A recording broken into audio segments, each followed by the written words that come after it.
Have you ever felt like you were just cruising along? You go to work every day, you work really hard, you show up, and when you really look back, you're just droning along because you're repeating the same exact day on repeat. If you really think about it, it's like, boom, 5 years has passed. Well, in this case, this fella is 62 years old. He loves and adores this industry. He got into it after retiring as a fire chief. He quite literally in this video says, I have no vision, therefore I have no direction. And so in this video, we break down how to build a GPS for your business so that you know exactly where you're headed, how to guide every decision within your wrap shop. Now, why should you watch this video and listen to me? My name is Brent Knott. I have been living abroad for 3 years. I run an operation in Jacksonville, Florida that's multi-seven figures, and I've been able to do it all remotely. And I was an installer / operator internally with the business just like you. I am not a natural businessman. I had to learn all these things along the way, and I have a personal goal to help 100 wrap shops cross the seven-figure mark.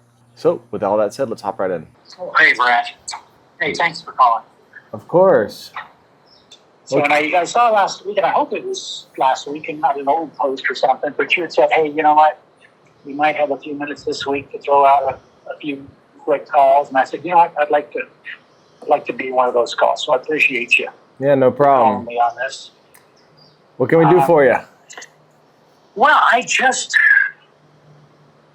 I don't know. I mean, this sounds stupid. I've been cruising for so long that,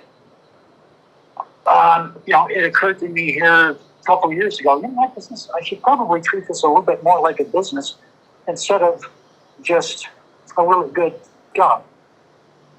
Right. I mean, I've been slinging vinyl since 1988. I was a firefighter for many years. I retired as the chief 10 years ago. Too young for a rocking chair and too poor to travel the world. So that seems to be the story of all chiefs. I know so many chiefs that go get double retirement. Well, I don't know about double or not, but the thing is, I mean, I love this. It started totally by accident, and it just evolved. What started in a spare bedroom with a little machine once or twice a month, was weekends and nights, and then I got into a commercial space, and I'd work at the firehouse. When I was working on the line, I'd work 24-hour shift there, and then I'd do my signs, and then people were showing up at my door at 7 o'clock at night wanting stickers. So I decided to get into a commercial space, and it was more a production facility, no real walk-in per se. And then the building I was in there, it was such a shithole. I had to get out of it. And coincidentally, a friend of mine turned me on to, he had moved into a building where I'm at. He's actually my next door neighbor now. And I thought, man, this is great. But it was triple the rent and overhead and stuff like that. But I've never failed to pay the rent. Right. And we just continue to go. But I'm looking here, and what I don't want is, I'm 62 years old. What I don't want here is in a few years down the road to go, okay, well, I got a printer for sale. Maybe I can make something of this. So, like I said, I've just been cruising and doing okay for the most part. But last year was a banger year for us. We landed, one of those dream deals. Right. You got the customer that changed yourself. Yeah. It was a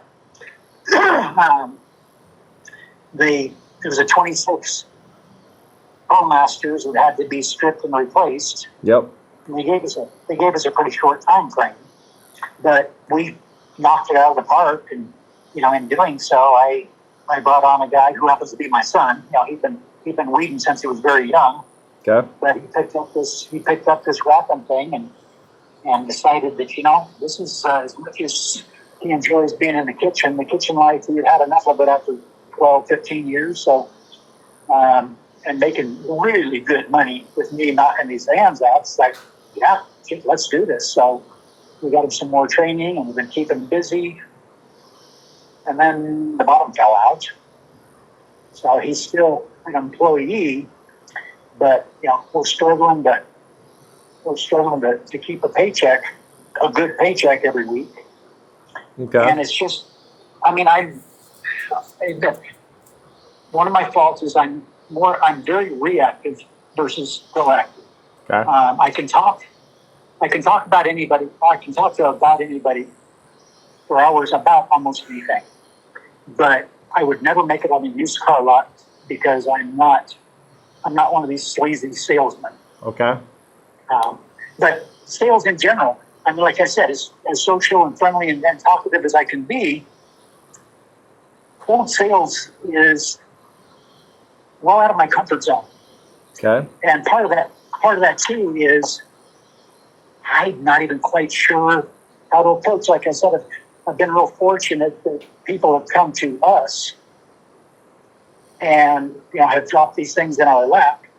I've tried to figure out. I mean, we do a lot of local installs for companies around the U.S. Somebody says, "Hey, we got a client in your area," which is what, like for example, that ProMaster fleet was. "Hey, we got a client in your area. Is this something that you can do? Give me a quote." Yep.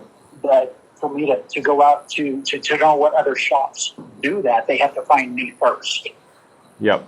And I've even touched base with a few of them. It's like, "Hey, last time we talked, you said you had, you said you had 4 more on the back burner here that, the client was about ready to do that." He goes, "Yeah." He goes, "Something what's going on at the corporate level. They're not making the money they thought they were, so they kind of put it on hold."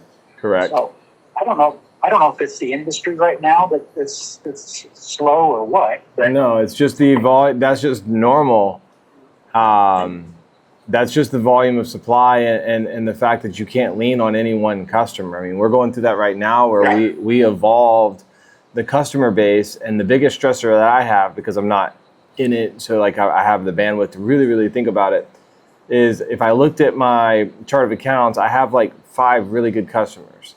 But if one of those customers dropped, we're talking a massive impact on the business. So I'm not gonna not serve those customers, but what I'm trying to do is make sure that I bolster my local work to fill in the supply to where I'm so busy that I at least have options to turn down a Johnny in a truck if I couldn't fit it in or if they couldn't meet my timeline. But at least now I'm in more control because I'm the one who has enough foundation. Because what happens when you get these big accounts, this is what, everybody thinks it gets easier when you get the big accounts. It actually kind of gets harder in a way. And the reason why is because now you're on this slippery slope. You get, the cash gets wonky, but also you kind of have to put them on the top priority.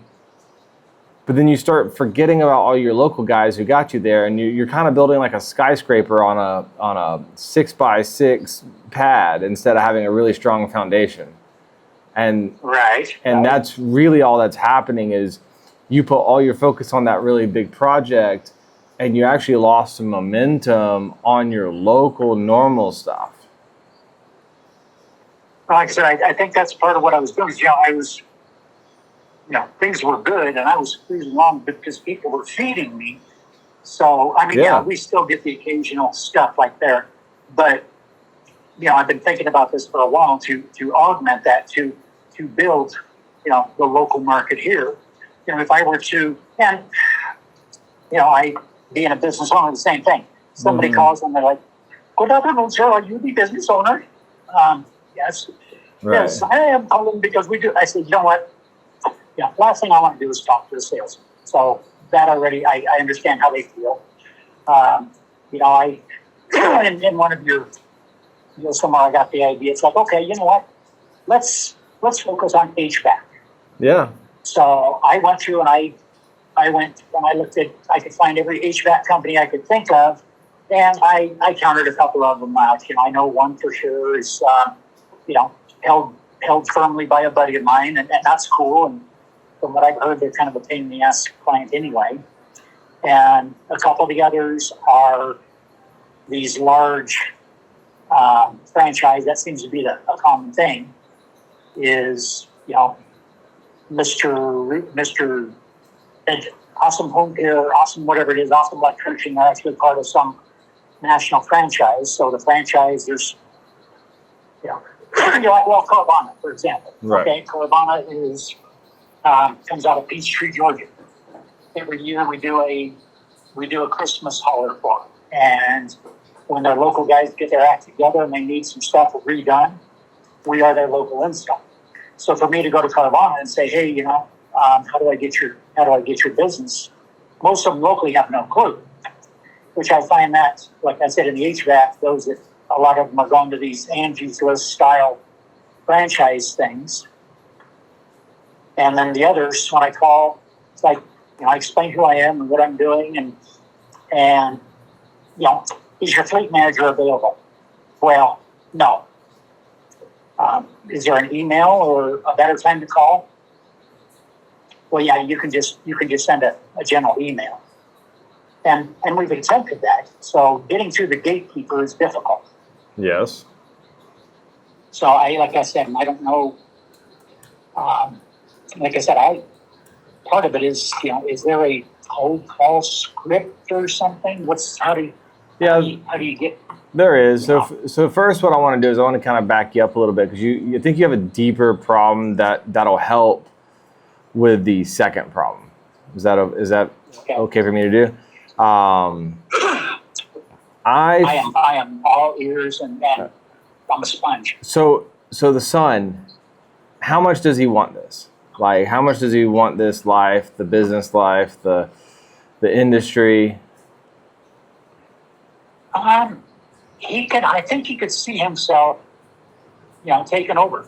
Does he like that? For sure, more than, kitchen. And the cool thing is he's got an advantage. He's already ran a manufacturing business. Technically, right. The restaurant industry is one of the hardest manufacturing deals out there, frankly, because everything's somewhat unique. It's always custom in a way. It's very similar to our industry, just much more fast because people are hungry. Right. So he already gets the general principles or the concepts behind what's going on here. But that's why I asked, how much does he want it? Like, if he really wants it, then this should be really easy, because there's nothing better than partners. Like, if he was to come in, he doesn't have to be necessarily equitable partner first, but we got to build a vision for your business. Like, where are we headed? You're 62. Like, it is true that you are going to retire at some point or have the option to retire. You might be the kind of person like my mom or some of my family members, where they want to work just about indefinitely as long as they can, because they have a lot of value of how they see themselves in their works, right? I'm sure you already kind of stated that you're the same, because you retired with the fire world. And you didn't know what to do with your hands in a way, and so like you said, I got to get in something. Never been one. Right. I've never been one to be able to work a 9 to 5 and go home and watch sitcoms at night. Right. I think a lot of us are like that, but we still need the big vision. So I think you and the son need to sit down and look at, what are we striving to? So when you get up in the morning and let's just say you did go on a vacation, you're not just going to go and drive in a direction. You're going to build some form of GPS or a compass. So you're going to look something up and you're going to go to that direction and you're going to arrive at the destination. We need to do the same thing with your business, because we're kind of just wandering. We'll always be reactive if we don't know where we're headed. We're just kind of just in the forest, a little bit here, a little bit there. Oh man, why haven't I made any progress? But we need to have some form of vision in place. That really relates. Yeah. And that's how we make all the decisions moving forward, though. So, example, do we need to move into, I'm just going to use an example. You're 62, you're growing a business, you're trying to build something. Well, let's find out how vested the son wants to be. Does he just want a business where he can take over, run your legacy, and it's enough to pay the bills, but also not necessarily this huge plan. It doesn't have what do you want first? And then when you decide on what you want, then it's man, we're really busy. We're running out of space. We need to get a new building. Well, it's does that align with our vision?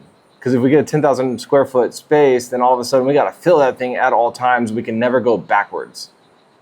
It doesn't give you options, right? So that is your filter in which you make your decisions, is once you define your vision.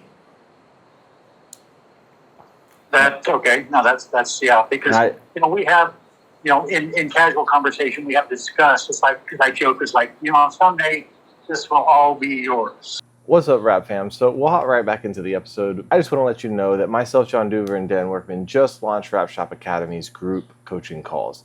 This is an extremely affordable approach to business consultations. If you're struggling to grow and scale your vehicle rap shop, then not only do you get access to the three of us in group trainings, but you also get a full-time AI in which you can ask any question at any time to where we can keep growing and scaling our vehicle wrap shop. Click the link below for more information, and we'll see you on the group coaching calls. Yeah. He's like, he says, and now he, on the other hand, he's done multiple things. And one of the funniest things, which is pretty awesome for him, is he can talk at any level. And he can speak to the CEO of the company and say, sure, take this opportunity. Yeah, he's a chameleon. To speak with you. He is absolutely chameleon. He can sell condoms to a nun if he knows what he's selling. Right. That's kind of, well, he has no idea on pricing or anything like that. But he's like, he says, I would love to. He says, I can either make phone calls or I can, go out to some places. He goes, but I don't know what to do when I get there. Yeah, this is a common problem for all of us, is that it's all stuck in your head, right? Yeah, well, I have been, something that did light up was, it occurred to me that, if I take a day off, which my definition of vacation is 3 days at SEMA. Right. This place is done without me. He can fill in, but if somebody comes in and goes, hey, can you create me a design or something? He knows how to run the basic software, but he's not a designer. He doesn't want to be a designer, which is fine. He can see himself as, managing, operating, selling if he knows what to sell, and supervise, and hands-on still loves, like me, still loves to run that squeegee. He doesn't just want to be an installer. Well, he should want to be, in this particular case, and why that vision conversation is so important is because you're also going to talk about your roles. Like when you have a partnership, imagine if you had, and I'm just going to use a restaurant scenario here instead because you're going to relay this back to him. You can't have two head chefs and no servers making orders with the front. Right. Exactly. And so we need to play, especially with the fact that time is not on our side, that you are at the peak of the peak that you are right now, physically. Your brain's going to be fine, but physically, obviously we want to have good health forever. And I've literally seen 90-year-olds out climbing mountains here in Mexico. So some of us fortunately can keep going, but it is true that window is diminishing slowly. And I think that the best use of our time allocation would be him learning how to run the elements that maybe you are weaker at, or that you already said, you have a certain view or lens on sales, because this is what a lot of people do. A lot of people will say, well, I don't want to be a slimy sales guy. But hey, Amor, look how big that bird is. I'm in Costa Rica, and there's a massive bird on the tree. Wow. You see it? But so I think if he can talk and sell people, then he should do that, and he should only help backfill the productions when he's needed. And that should probably be 15% of his time, because what happens sometimes, we get a little busy and then we start helping in the back, but then we turned off the faucet in the front, and that's why we fall on our face. I think 75+% of his time needs to go to talking to customers, selling customers, and following up with existing customers. That way he can constantly keep a pulse on the sales pipeline. And I agree with you. I think that's an awesome idea. I'm just trying to, how do I get him there, or how does he get there? Yeah, let's do it. So what's going to first happen is you're going to sit down. You're going to talk about vision first, because anytime, like this is a cool leadership thing. If you're already chief, then you have natural innate leadership ability. Like you've already led people. You've already held people accountable, right? You're also a father. So like leadership probably is not a problem for you. Like frankly, you've just chosen not to expand, but now we are, and I think this should not be a problem at all. What I like to do once the vision's defined, then I only hold him accountable as partner, not son, based on what we discussed. So, your vision's to take this over, yes or no? Yes. Okay. So this is like very like still not quite about sales. This is more about the problems that you're going to hit. Does your actions today reflect those goals, or did your goals change? I just need to know. This is going to help you remove the emotional accountability components whenever it's needed to be discussed. Okay. But these are all just really like, these are just conversations up front so that they can be used later. Then those conversations, once that's done, is going to continue where as you are installing, then you're going to be discussing how and why things are priced, how they're priced. So anytime he's touching a squeegee, he is not just installing. He is learning why it is done the way it's done. Correct. Okay? And that way you're actually getting leverage on the install. You're not just throwing labor at something. Now you're actually building a resource. My recommendation is to get a Plaud card. It's Plaud. It sits on your phone. They also have like a necklace version, and it's like a little pin tool.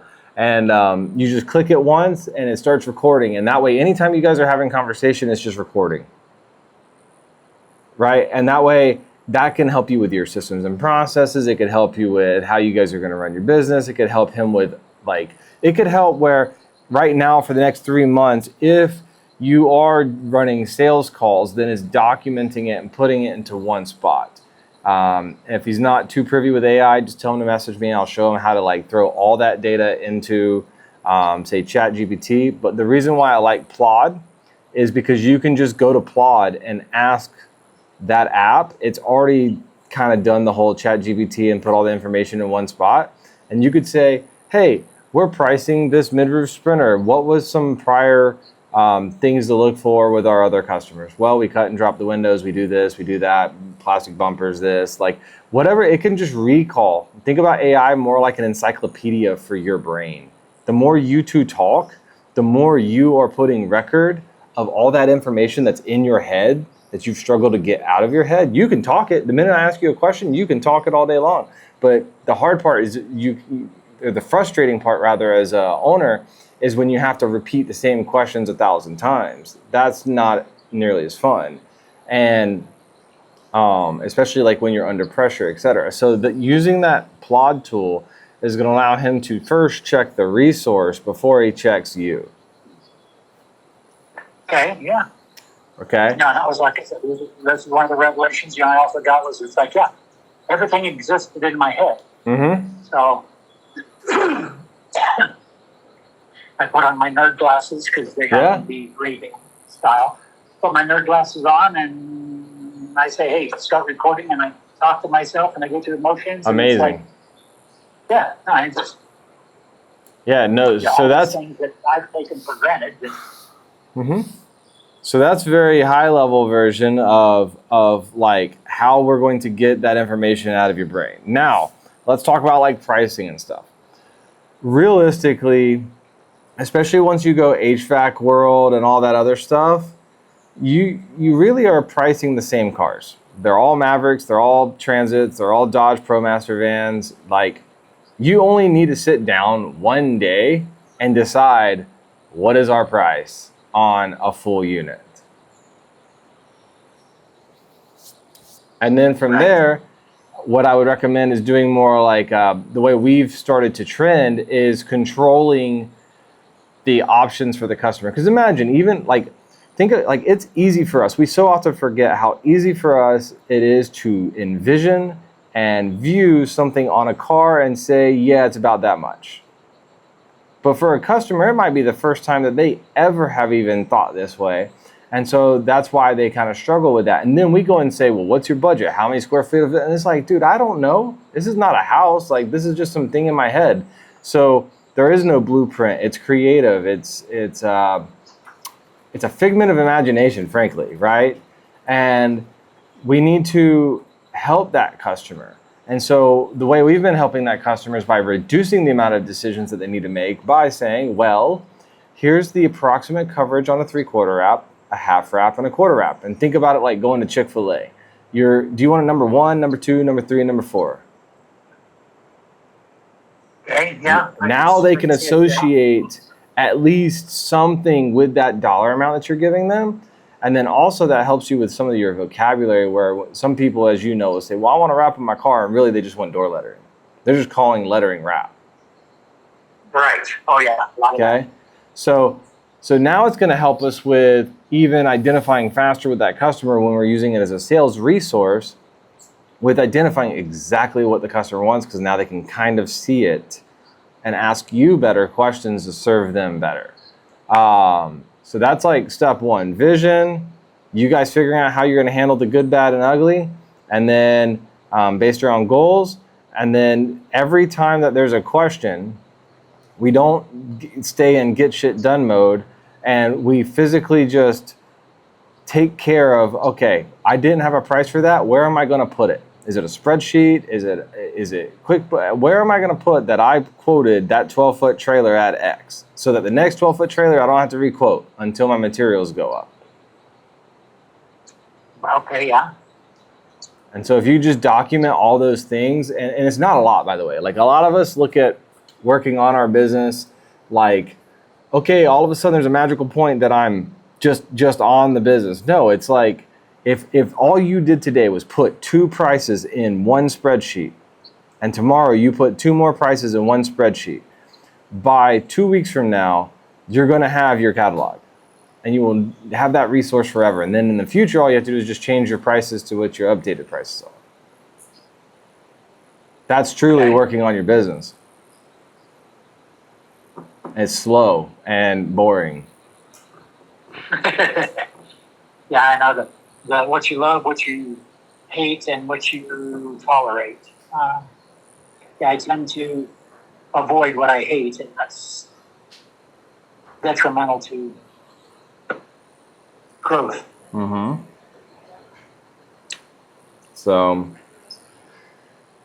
I would that's how I would handle those things. I think that that's the first big steps, is make sure first that we're driving in the right direction for him. Because the worst thing that we ever want, especially as like a dad, like I saw this with one of my cousins. My Uncle Frank legitimately we had a baseball player in the family that was left-handed, could pitch he was pitching like 100 consistent in high school. Every pro team wanted him. Every pro team. Had no formal training, nothing. Had a little bit of ego because he was so good naturally. He was only trained by his dad. So the pro teams, because he was so good, they knew that they was going to go through culture shock. Well, what ended up occurring was it was never his vision or passion to become a pro baseball player. It was his dad's. Right. And he gets into college. The high school coach made an example of him constantly. He ended up just terminating that. All he had to do was play 1 or 2 years, I think, of college ball, and he was straight to the pros. Now he's just a warehouse worker, and he likes that. I say it's just poor choice of words, but the point is he's happier with living his life the way he wanted to. So we just have to first, like, you can't, the last thing you want to do is head in a direction that then just still terminates anyway, when you could have just enjoyed the last 3 or 4 years a different way. Right.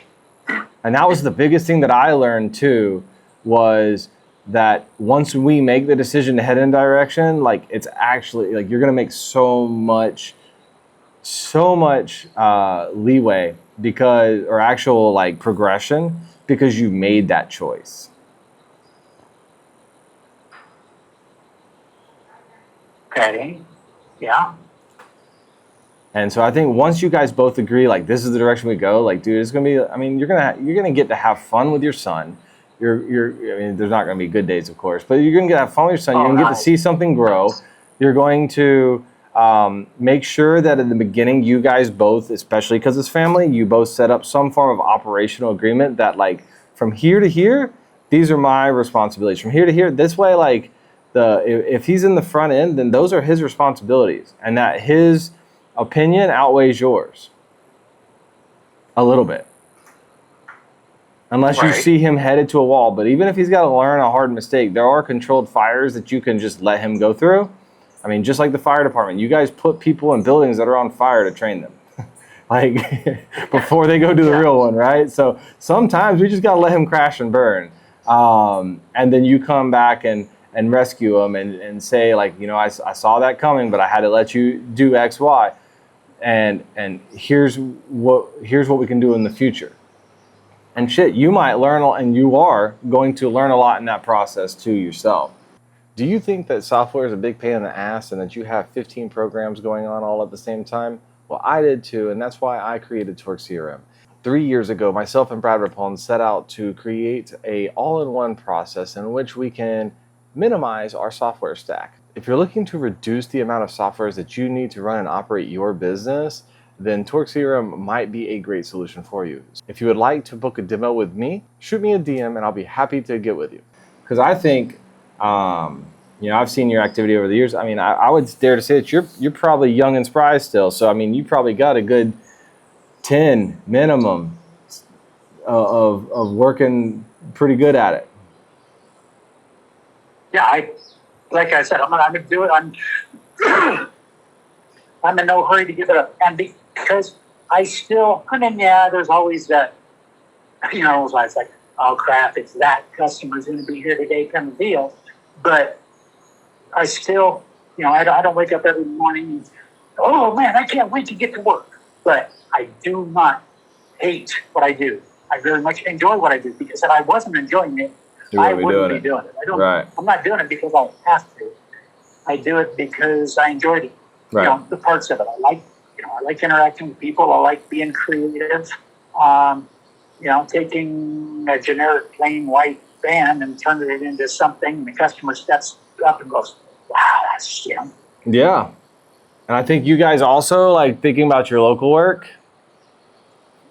you need to start documenting people having that wow. Even if it's just on your iPhone, like, hey, Mr. Customer, can I just record you receiving your card? This is more like this is true. This is where you get away from the sleazy salesperson and you're selling because you truly solve somebody's problem. Right. Right? Yeah. It's not that they want this thing and you're like, listen, I've seen what it costs whenever somebody goes to the wrong place. I want to just make sure that you go to the right place. Now, obviously, I'm biased with myself, but listen. Instead of trying to convince you, let me demonstrate why we are the right solution. And then you have this like playlist of testimonials and experiences of people just being wowed. And think about how much, like, imagine 15, 16 years from now when you can't work, being able to go back and actually watching those customers again. Oh yeah, no, that would be awesome. That would fill your cup, right? Right. Yeah. Yeah. So I think, again, with the end in mind, if let's start documenting it. Let's not convince customers at all. You mean it when you say that you serve customers. So let's truly show people. The only part that's missing in your SOPs is documentation. The only thing that misses in your sales process is truly having the record to show the customer that is true, rather than trying to say like, oh, well, we use quality material. Like, yeah, you and everybody else. Oh, we have the best installers. I'm personally, yeah, you and every other, like, those are all like, at this point in 2026, like, that's the floor. that is the bar. So we got to do something else. That actually is one line that I use is, hey, you know what? There are 6 to 8 quality, you know, shops that specialize in vehicle wraps. There's probably another 50 more that are sign shops that claim that they do or can provide vehicle wraps for you. And then there's probably another 100 people on Facebook Marketplace with a cutting machine in their basement that think that they do signs. I said, other than the select few that are buying the cheap Chinese vinyl garbage off of Amazon, the rest of us are using all the same quality materials and processes and such. So if I cannot provide a better end product of quality and customer service, Mm-hmm. then then that's what I strive for, to put me above everyone else. Correct. For you to choose me. And so I say, we're all using the same 3M, Avery, Orlon, whatever. 100%. Uh, So, yeah, that's what I would do. I mean, that right there alone is probably 3 to 6 months worth of work. Get that dialed, because it's the foundation of everything. Because even how you approach those bigger companies, like, it all is going to start with mission, vision, and then some form of like tool to sell. And that's going to be documentation of all the customers who've picked up. It's going to be asking for 5-star reviews on every single job. And it's going to be starting to work on your outreach. Because now he has the sales tool. He can go out and talk to people. And then anytime that he has a question on, like, the goal in sales, especially if you're not going to be a sleazy salesperson, is not to close the client at that moment. So there's zero pressure there. Meaning, if you don't have the answer to him, if he doesn't have the answer, then we don't answer it. No problem. Let me go back. I will reach back out to you by the end of the day or tomorrow morning, and I will have that answer answered for you. Like, there's zero pressure to hard close somebody. It is more of a there's a great metaphor for it, or like visual of, the farmer doesn't go outside and plant a couple of seeds and then just pour a bunch of water on it and say, why the hell aren't you growing yet? Right. And Right? I think you just, I think that might be exactly what's stuck in the back of my head, as you put it, is the used car salesman is the guy that says, you know what? We got to log this in now. This deal is going to last. Let me get my manager in here and let's see if we can do this, because you know what? I've got 3 more families looking at this station wagon, and I'm not that It's guy. constantly causing fear and scarcity. Now, there is clever uses of scarcity that you can add in a more, in a better moral compass way, where it's true. And it's just like, where if you really are offering a great deal, that you just say, listen, we don't push customers around. We're going to be here for you tomorrow, the next day, the week after. But if you want this that we've agreed upon, I can only do it for today. That is just to help. That is actually not to scare the customer. It's actually more to help them with creating that decision. And I'll have customers that sometimes, if that is put out there, that they'll come back the next day and say, can we still get the deal? And say, no, because we don't lie. I wasn't lying to you. I was not creating false fear. Right. And that builds integrity with you and that client too.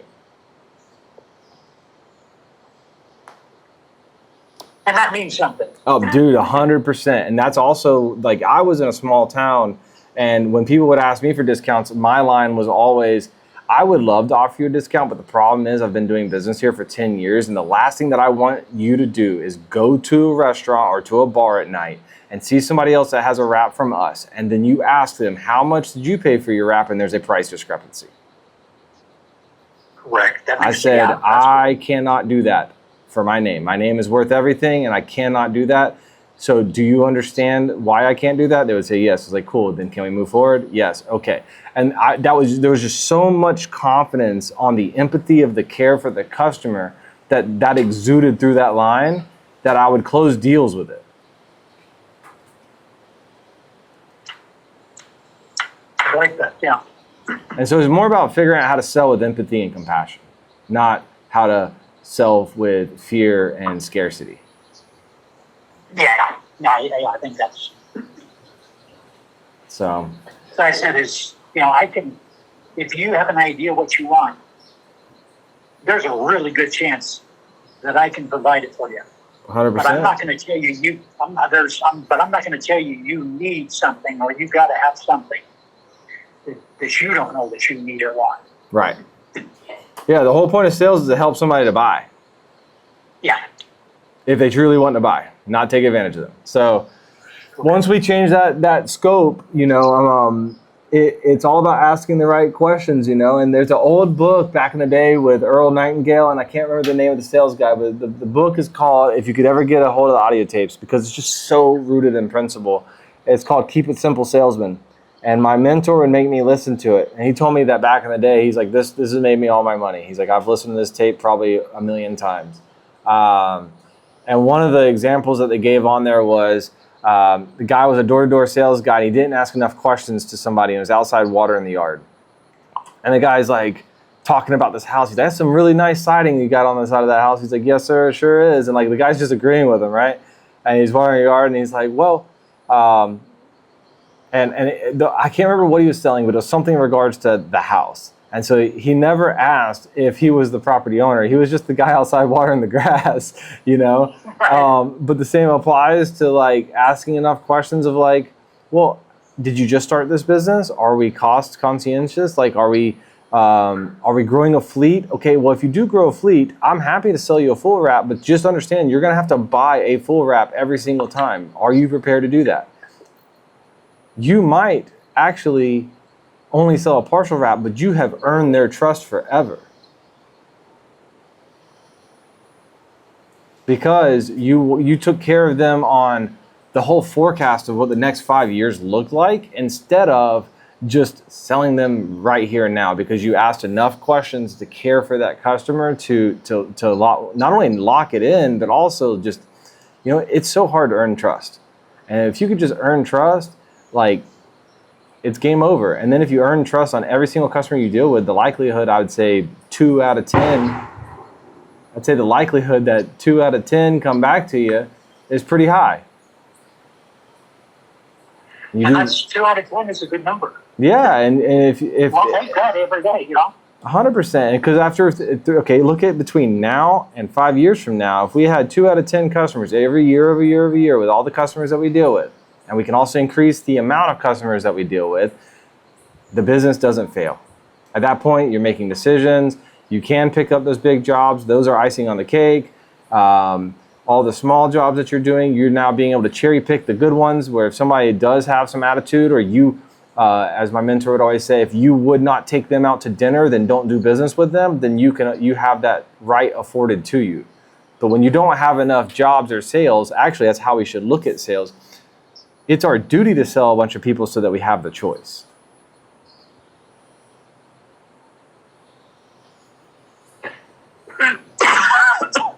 So that's all I got for that. And I think, like I said, that's 6 months worth of work. I'm happy to do a follow-up on it. Yeah, I've got some great things here. Like I said, I just feel like I'm going in circles to kind of spinning here, and it's like, no, you've been doing this, and part of it is, guess what? 38 years ago, I had never intended or planned on having a wrap shop graphics business. This was just something. Again, the way I got into this, yeah. 1987. I'd always tinkered and stuff. 1987, my father-in-law had a pilot car business. He escorted oversized loads. For Christmas, I got a couple pieces of magnetic sheet, and I made him a little logo, and I hand-lettered it with One Shot. That was his Christmas gift. And somebody said, hey, where'd you get that? Can I get some of those? Well, my son-in-law did. So I made this guy something, and then I made somebody else something. But it was taking so long because I wasn't a sign writer. I was just a hobbyist. I found somebody that had a vinyl machine, and I had him doing them for me. And it just kept going. And, my first introduction to one was a guy who had the Gerber 2B or something that, every letter font was a cartridge at $200 or $300 a piece, and it was proprietary software, computer, punch vinyl, the whole deal. And he told me that was about an $18,000 setup. And I went, ow. So when this guy, who his name was Les, but they called him Jack because he'd reach into his wallet, he'd give you a business card that said windshield replacement, computer repair, final signs, music lessons, whatever. He's Jack of all trades. He kept trying to get me to buy him out. All he was trying to do was sell me his hardware and software so he could get something bigger. Mm-hmm. And we went back and forth and back and forth. And I said, I don't have that kind of money and for just a toy. I said, what's going to take? He's like $7,000. And I'm like, not for a toy. And back and forth and said, well, if you don't need the computer, we can do it for $3. And I bought it. Like I said, that's when it was once or twice a month, and then weekends, and then nights, and then I was going out on my lunch break or whatever, and it just snowballed from there. And I kept it as a side hustle until I promoted actively as a thing, until I promoted up into the chief's position. I had to start working Monday through Friday instead of shifts. Mm-hmm. So I kind of, tuned it down a little bit. I was still doing it, but just not actively, really pushing it. And then when I left the fire department, it's like, what am I going to do now? You know what? Yep. I might as well just keep doing this. And like I said, I just kind of cruising.